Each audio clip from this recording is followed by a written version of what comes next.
அன்பார்ந்த இணையதள நேயர்களை மீண்டும் www.qcrc.in என்ற இணையதளத்திற்காக நியூஸ் தமிழ் செய்தி அறிக்கையில் உங்களை சந்திப்பதில் பெருமகிழ்ச்சி அடைகிறோம்.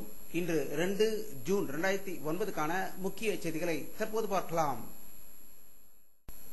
தமிழ் ஈழ நாட்டில் அப்பாவி தமிழர்களை கொன்று குவித்த ராட்சச ராஜபக்சேயின் ராணுவத்தினரை கண்டித்தும் அப்பாவி தமிழர்களுக்கு முழு சுதந்திரம் அளிக்க வலியுறுத்தியும் சுவிட்சர்லாந்து நாட்டில் உள்ள ஈழ தமிழ் மக்கள் 250 கிலோமீட்டர் நீளமான பாத யாத்திரையை நேற்று தொடங்கி இருப்பதாகவும் இதில் ஏராளமான ஈழ சுதந்திர போராட்ட தியாகிகள் கலந்து கொண்டதாக சுவிட்சர்லாந்திலிருந்து தகவல்கள் வெளிவந்து கொண்டிருக்கிறது. ஈழ தமிழ் நாட்டில் அப்பாவி தமிழ் மக்கள் 20,000 பேர் கொல்லப்பட்டது உண்மைதான் என்றும் கொலை செய்யப்பட்டோர் எண்ணிக்கையை ஐநா திட்டமிட்டு மறைக்கவில்லை என்றும் அதிக தமிழர்கள் கொல்லப்பட்டது உண்மை என ஐநா பொதுச் செயலாளர் பான் கி மூன் ஒப்புதல் அளித்துள்ளதாக ஒரு அதிர்ச்சி தகவல் ஐநா அவையிலிருந்து வந்து கொண்டிருக்கிறது.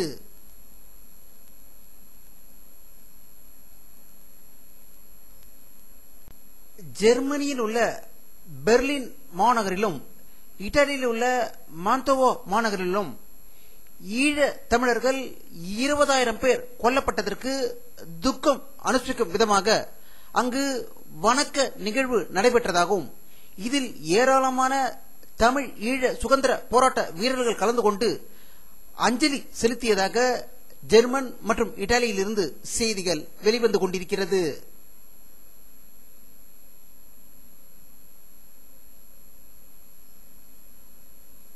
ஈழ தமிழர்கள் விவகாரத்தில் ஐக்கிய நாடுகள் சபையில் மௌனம் அதிர்ச்சி அளிக்கிறது என்றும் இதற்கு இந்தியாவும் ஒத்து ஊதுவது அதைவிட அதிர்ச்சி அளிக்கிறது என்று இந்தியாவின் பிரபல சமூக சேவகி மேதா பட்கர் தெரிவித்துள்ளதாக சென்னையிலிருந்து தகவல்கள் வெளிவந்து கொண்டிருக்கிறது.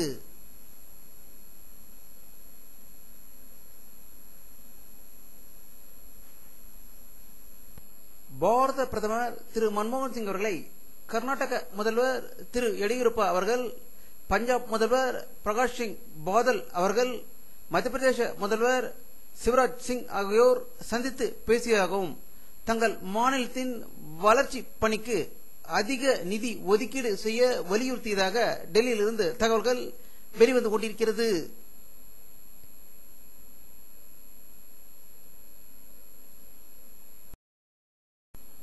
இந்தியாவிலேயே முதல் முறையாக பாராளுமன்றத்தில் பெண் சபாநாயகராக மீரா குமாரி அவர்கள் இன்று மனு தாக்கல் செய்துள்ளதாகவும் துணை சபாநாயகராக பாரதிய ஜனதா கட்சியை சேர்ந்த கரீம் முண்டா அவர்கள் மனு தாக்கல் செய்ய இருப்பதாக டெல்லியிலிருந்து தகவல்கள் வெளிவந்து கொண்டிருக்கிறது.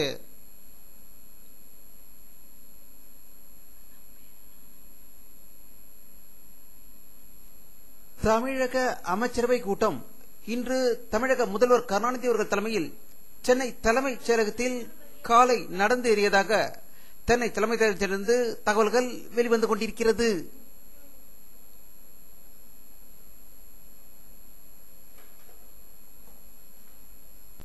மும்பை தாக்குதல், டெல்லி பாராளுமன்ற தாக்குதல் ஆகியவற்றின் முக்கிய குற்றவாளியான ஜமாத் உத்தவா தவாலா அபீஸ் முகமது சையதை விடுதலை செய்து லாகூர் ஹைகோர்ட் தீர்ப்பு அளித்துள்ளதால் இந்தியா அதிர்ச்சி அடைந்திருப்பதாக டெல்லியிலிருந்து தகவல்கள் வெளிவந்து கொண்டிருக்கிறது.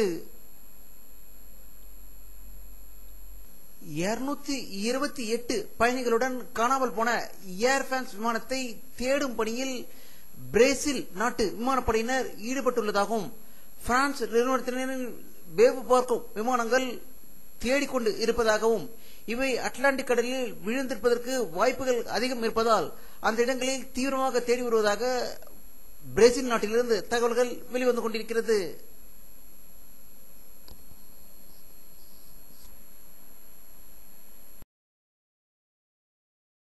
உலகிலேயே பெரிய மிக சிறப்பான கார் தயாரிப்பு நிறுவனமாக இருந்த அமெரிக்காவின் ஜெனரல் மோட்டார்ஸ் நிறுவனம் திவாலாகி விட்டதற்கான முறையான அறிவிப்பை இன்று வெளியிட்டுள்ளதாகவும் அமெரிக்க தொழில்துறை வரலாற்றில் மிக பெரிய தோல்வியாக இது பார்க்கப்படுகிறது என்றும் அடுத்தாக இந்த நிறுவனத்தின் பெரும் பகுதி பங்குகளை தனக்கு சொந்தமாக இருக்கும் அமெரிக்க அரசாங்கம் அடுத்த 3 மாதத்தில் ஜெனரல் மோட்டார்ஸ் நிறுவனத்தை புதிதாக மீள புதிய கட்டமைப்பு அமைக்கப்படும் என்று அந்நாட்டு அதிபர் திரு பாரக் ஒபாமா அவர்கள் செய்தி வெளியிட்டுள்ளதாக தகவல்கள் வெளிவந்து கொண்டிருக்கிறது.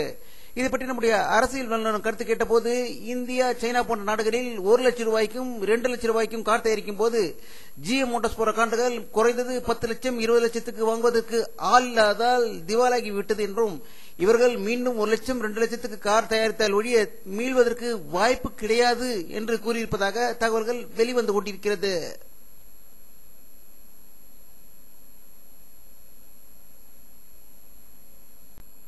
தென்னாப்பிரிக்க நாட்டில் சட்ட விரோதமாக தங்க சுரங்கத்தை தோண்டும் பொழுது ஏற்பட்ட பயங்கர தீ விபத்தில் 42 பேர் உயிர் இழந்ததாக தென்னாப்பிரிக்காவிலிருந்து செய்திகள் வெளியாகிக் கொண்டிருக்கிறது.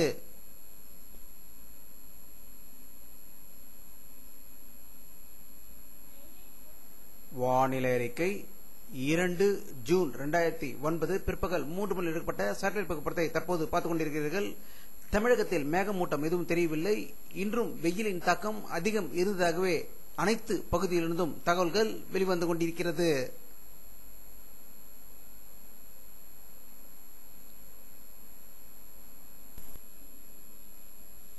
இத்துடன் இந்த செய்தி அறிக்கை நிறைவடைகிறது. மீண்டும் நியூஸ் தமிழ் செய்தி அறிக்கையில் உங்களை சந்திக்கும் வரை உங்களிடமிருந்து விடைபெறுவது உங்கள் கே பாலாஜி. நன்றி.